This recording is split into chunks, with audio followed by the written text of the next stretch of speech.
You think you're seeing the world, but what if the world you're seeing is just a reflection of who you used to be?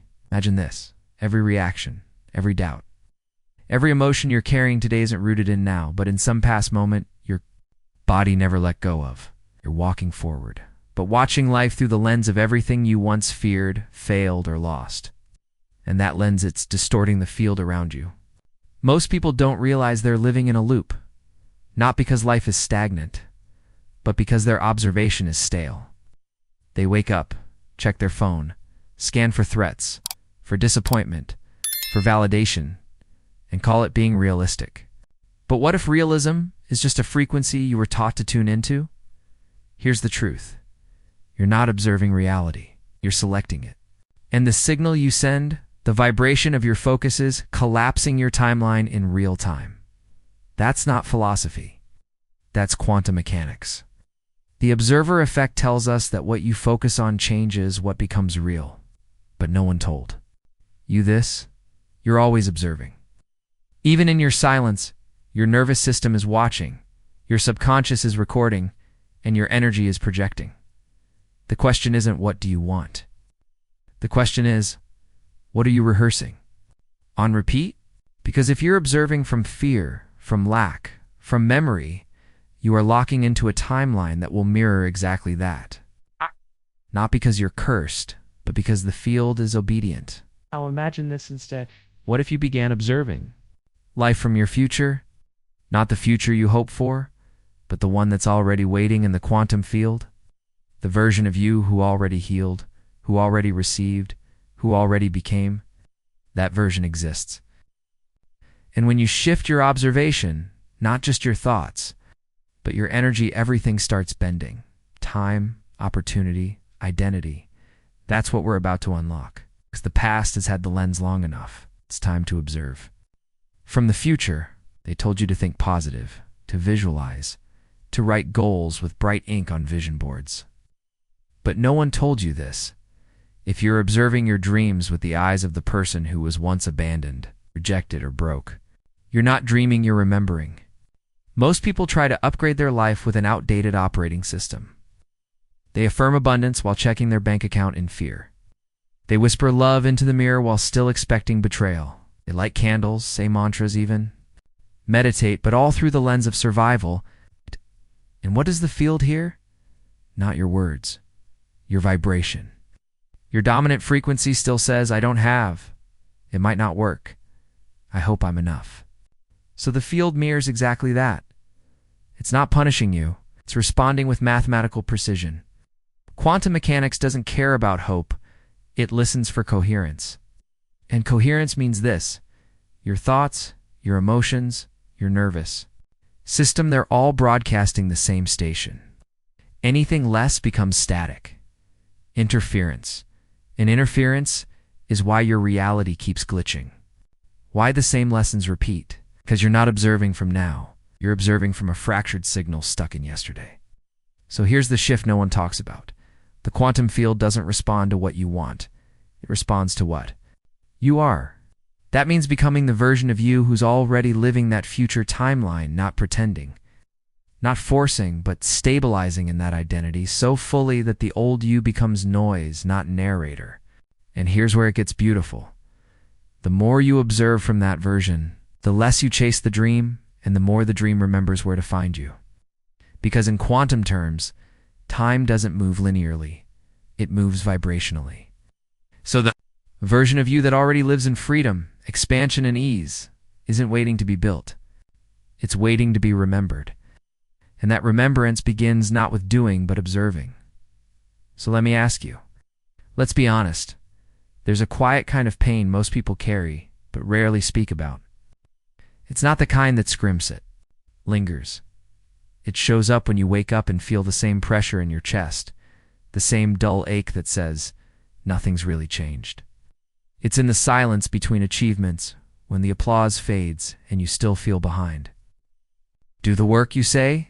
The affirmations. You read the books, light the candles, follow the coaches. But if you're being real with yourself, why does your life still echo the same fears? Why do the same triggers keep pulling you into the same loops?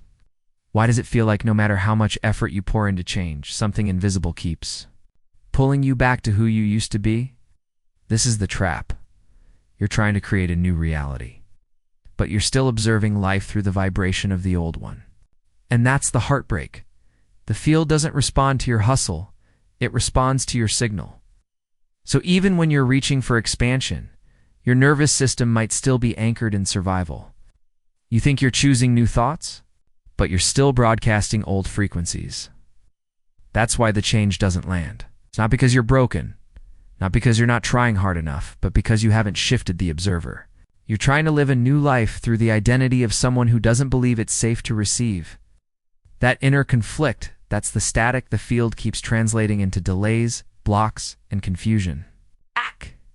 But here's the turning point. What if you didn't need more effort, more goals, more self-help? What if the real shift wasn't outside of you, but in how you perceive reality itself? Because when your inner world becomes coherent, the outer world can't help but rearrange. You're not stuck. You're simply observing from a signal that no longer serves you. And in the next few minutes, I'll show you exactly how to shift. It not through theory, but through energetic practice that rewires your timeline from the inside out. Here's the truth most never hear. Your reality doesn't change by chance. It changes by calibration. And calibration starts with awareness of your emotional reflexes, your unconscious focus, the silent assumptions guiding your attention. You think you're just watching life unfold, but in quantum terms, you're collapsing possibilities into form with every glance, every reaction, every internal narrative. The question isn't just, what do I focus on? It's what frequency am I selecting by default? Neuroscience shows us that 95% of your thoughts today are the same as yesterday. Your body, the container of your subconscious, is responding in loops when the same stress chemicals release, when the same micro-expressions surface in your face, when the same shallow breath patterns repeat. You're not observing a new life. You're repeating the frequency of an old one.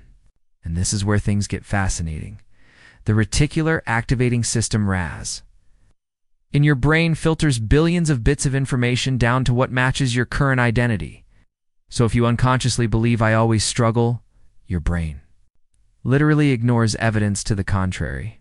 You filter success, abundance, love out because your lens can't recognize it. That's not metaphysical fluff. That's neural architecture. But here's the gift. When you shift the observer, the filter changes. Your biology starts looking for a new reality to confirm.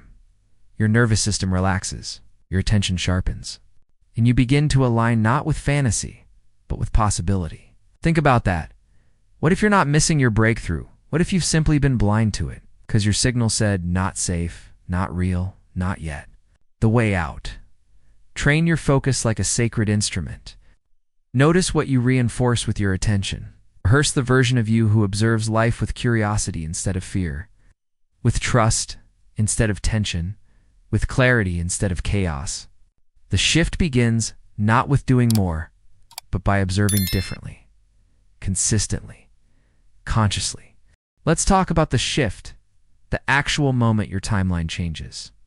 It doesn't happen when you hope harder. It happens when your internal signal becomes incompatible with your old reality. That signal isn't just emotion, it's coherence. It's when your thoughts, your feelings, and your physiology all speak the same language. Most people think change is about willpower, trying to overwrite old patterns with force.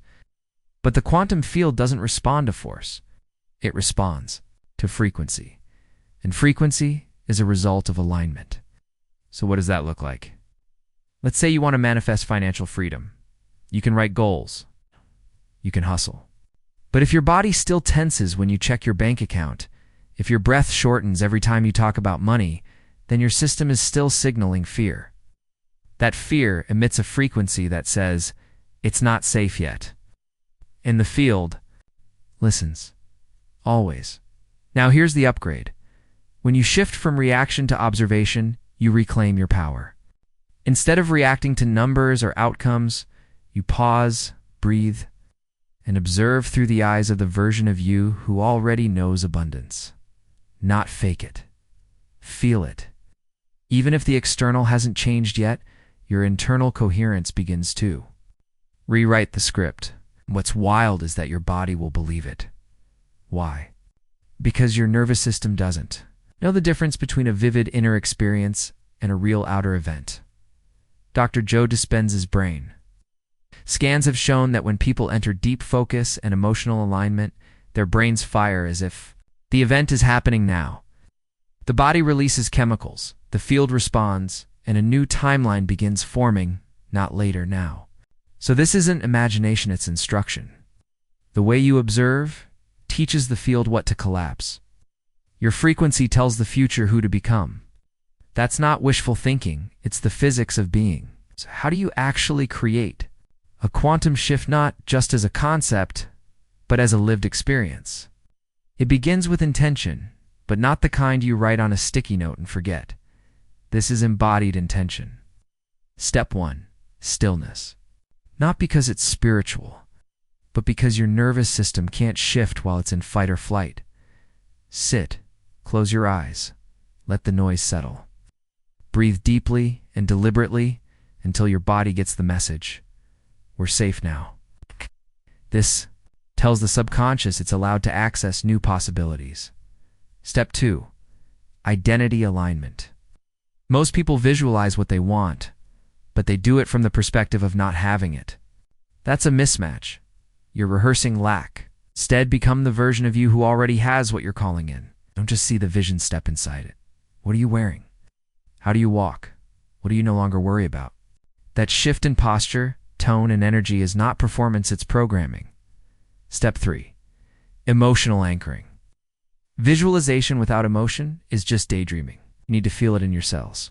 Gratitude, relief, freedom. Let those emotions rise, even if your current life doesn't match it yet. That's the point. You're teaching your body a new baseline. The field responds to the feeling of the wish fulfilled, not the thought of it. Step 4. Observation rewire. Throughout the day, become hyper-aware of when you slip back into the old lens. The moment you start scanning for danger, scarcity, or proof, pause, redirect. Ask yourself, what would the future me observe right now? That single question is a timeline pivot. And finally, step 5. Repetition. Not in hours, but in presence. The more often you enter this coherent state, even for a minute, the more it stabilizes. Eventually, it becomes your new default frequency. And when it does, the quantum field has no choice but to comply. This isn't magic. This is neurological conditioning plus quantum alignment. One shift at a time. Have you ever noticed how just when you're about to expand, something pulls you back? A random argument, a wave of doubt, a missed opportunity. Feels external, like bad luck. But what if it's not? What if it's the echo of your old identity trying to survive? Here's the hard truth. Most people never shift because they're still loyal to who they used to be. Not consciously, but emotionally, neurologically, energetically. Your subconscious has one primary job: to keep you safe. And safe to the subconscious doesn't mean happy, it means familiar. So if you've spent years in survival, then joy, peace, and abundance feel risky, foreign, unstable, and your system rejects it. That's why your affirmations don't stick. Why you sabotage the good. Why you scroll back into fear, even after a powerful meditation. You're not broken. You're just running a program.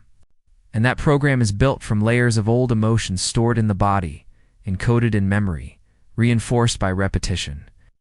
Until you shift it, the field has no new instructions. It keeps collapsing the old you. But here's where it changes. When you become the witness of the program instead of the prisoner, you reclaim your frequency. That's the work. Not to force a new reality, but to stop energizing the frequency that keeps the old one alive. That discomfort you feel when something good enters your life, it's not a sign to run. It's a sign your system is recalibrating. Stay there. Breathe there. Let it stretch. The more you allow that discomfort without collapsing back, the faster your energy stabilizes into the new identity. And that identity, the one aligned with your future. It's already broadcasting. All you have to do is hold the signal long enough for the field to mirror it back. This is where most people quit. But if you can stay through the static, through the fear, through the unfamiliar, the shift becomes inevitable. Here's the twist. No one tells your reality doesn't respond to what you want. It responds to who you are being consistently. You've been taught to chase the dream, to focus on the goal, to align your life toward a desired outcome. But in the quantum field, the future doesn't arrive because you strive for it. It arrives because you've become a match for it. So most people live as if reality is outside of them, something to be controlled, convinced, or manifested through willpower. But that's backwards. You're not choosing your future. Your frequency is. And that frequency is not set by what you hope for. It's set by what you observe is already real. That's the key. Every time you look at your life through the lens of not yet, you reinforce distance. Every time you observe your vision as separate from who you are now, you broadcast lack. That creates waiting, not receiving. So what's the fix? Observation from embodiment. When you start observing life as if your highest timeline is already here, you begin collapsing it into form.